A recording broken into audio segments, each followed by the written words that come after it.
Okay, in this section or in this segment or whatever you want to call it, we're talking about the fundamentals of fertility awareness. And what do I mean here by fertility awareness? Well, this is just kind of a quick reminder that you, as a woman, are not fertile every day of your cycle, and you, in fact, are only fertile for about 5 days, give or take a day or two. So, depending on what your hormone levels are, all that kind of jazz, your fertility window might be shorter than 5 days. It might be a little longer than 5 days, typically not more than 7 days. So, in any given cycle.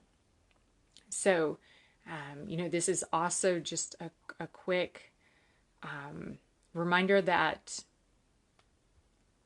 your fertile window might be as short as 3 days or 3.5 days as well. So, anyways, that's what we mean by fertile window. Fertility awareness is how do you read your body signs to know when you're in your fertile window. That's all fertility awareness means. And in this section, we're talking about what the fundamentals are of fertility awareness. And to really talk about that, we need to, kind of pull back the curtain and be sure that we understand how conception works. So there are essentially two things, and this is simplifying it like crazy. There are two things you need for conception and the start of pregnancy. Okay, conception, the start of pregnancy, and carrying a healthy pregnancy to term. Just two things. Again, this is simplifying it like crazy. However, that's the intent, is to really,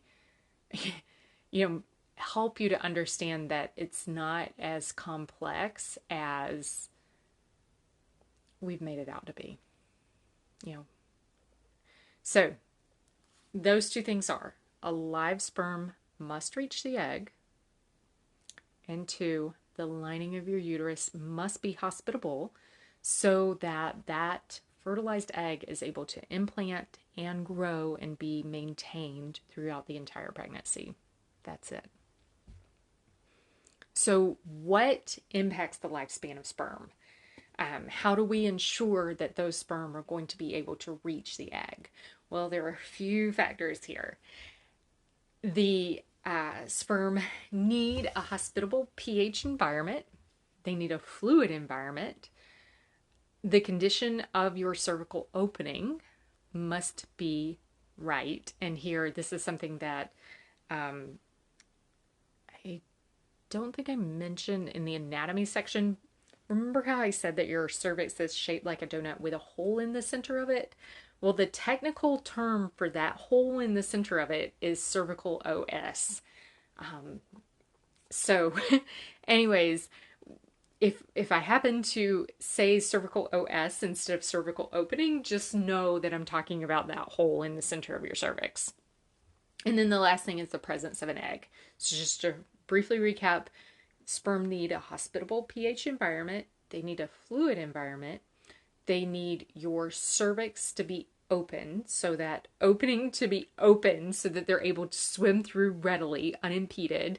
And there needs to be an egg present. And here, when I say an egg present, I mean a live egg. So, or a viable egg. And so, if you remember, once your ovary, so once that dominant follicle releases the ovum or releases the egg for this cycle, that egg is only viable for about 24 to 36 hours. So sperm need that too. So let's kind of move through these one by one. First of all, we'll start out with the pH that's required for sperm's survival. Now, I mentioned that your vagina has an acidic pH. And just how acidic? Well, a pH of around 3.9. So this is pretty acidic. Anything below 7 on the pH scale is in the acid range. So this is a pH of 3.9, and this is kind of right at the opening to the world. And the reason for that is because that provides a protective barrier to keep you from contracting disease. When you have that acidic environment, it protects you from contracting pathogens, bacteria, constantly having bacterial vaginosis or condition like that. So yeah, it really protects your body and your vagina from any kind of bacterial infection. Then, as you begin to move up your vagina, so from the opening up into your body, so closer and closer to your cervix, the pH begins to go up. And right at the lower end of your cervix, the pH is right around 5.7. So it's still acidic, but definitely less acidic than a pH of 3.9. As we move through your cervix, so just from the bottom to the top of your cervix, the pH changes pretty dramatically from a pH of about 5.7 to 7.1. So we just went from acidic to ever so slightly basic, really close to neutral pH on that pH scale. And then as just by going through your cervix, and then as you go further and further up through, so if you remember, your cervix is the neck of the womb or the neck of the uterus, is what the translation for cervix is. And then as you go up further and further into your uterus, closer and closer to your fallopian tubes, the pH approaches physiologic pH. So around somewhere between 7.4 to 7.7 or 7.8. Now, why is all this important? Well, it's because the pH of sperm and seminal fluid, the pH that sperm love and the pH of seminal fluid is alkaline, so basic. The pH of seminal fluid is typically around 7.8. The range is 7.1 to, ignore that. The typical pH of seminal fluid is around 7.8. Now, there is something called a postcoital test.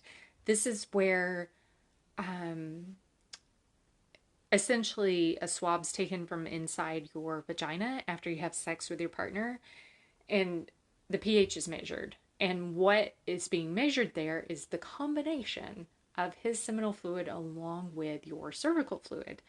So, as we'll discover, it really matters when you have that postcoital test done. You want it done when you're in your fertile window. And we'll talk about why in a later module, in like the next section. So, anyways, stay tuned for that. So this is the first thing. Sperm require a hospitable environment, a hospitable pH environment. The second one that I mentioned is sperm need a fluid environment. So this is something else where sperm are, they rely on a fluid environment for motility, so to be able to swim. And we're going to spend an entire section just talking about the quality of your cervical fluid, because the quality of your cervical fluid impacts how well sperm are able to swim and whether or not they're able to swim up through your cervix. So this is kind of one that we're going to, we're just covering real briefly here. We're going to put a pin in it, circle back around to it. For now, let's move on and talk about that donut-shaped hole in the center of your cervix, that cervical opening or cervical OS. During much of your cycle, your cervix is hard, and that cervical opening is relatively small, or contracted, or closed.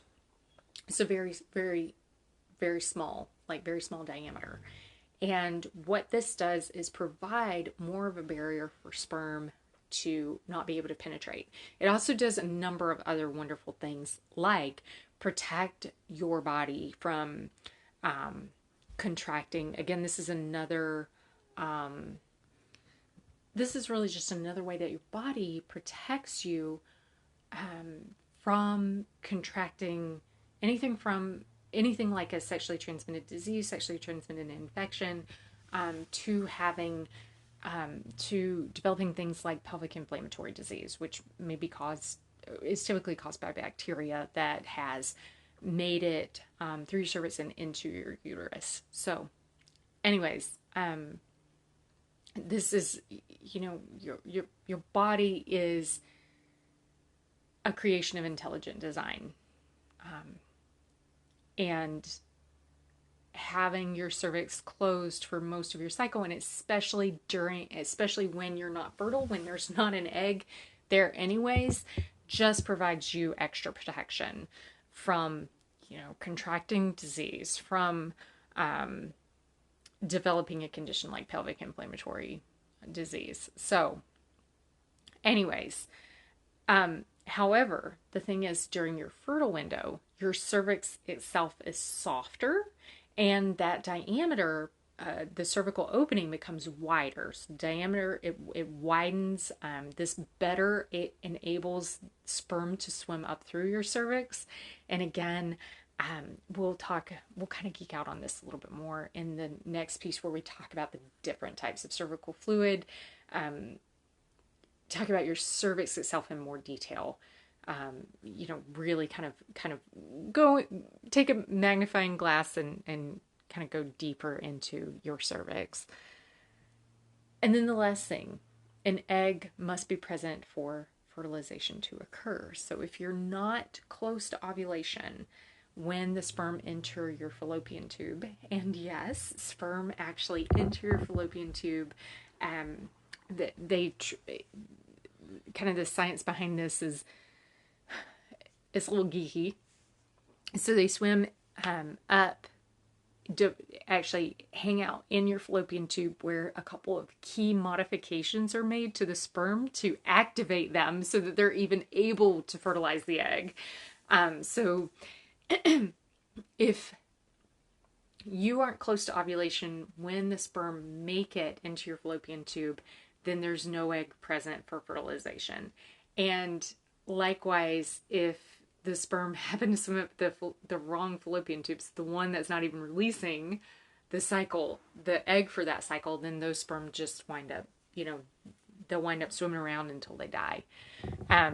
The typical lifespan for sperm in the pH environment that they love, so that again, right around 7.8, is up to 7 days.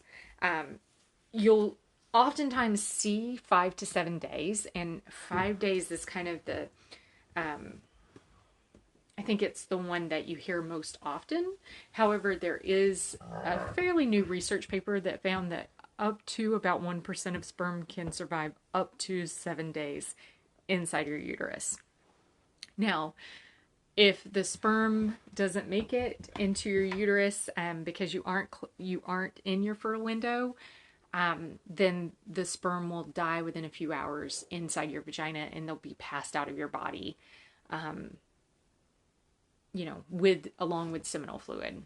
So this is why it matters. The timing of sex matters so much on how long sperm are able to survive, whether or not they're present in the parts of your reproductive system where they can even fertilize an egg, and why it matters, like why it's so important to know when your fertile window opens, and again, when it closes. So you're really able to time this and, have sex accordingly when your intention is trying to conceive. All right. We will have another section or another video within this section. However, I'm going to break it up here because I feel like that gives you a really good overview of what sperm need. And yeah, we'll talk a little more about what else is required for a healthy pregnancy, which is that implantation piece, in a separate section or a separate video here within this section.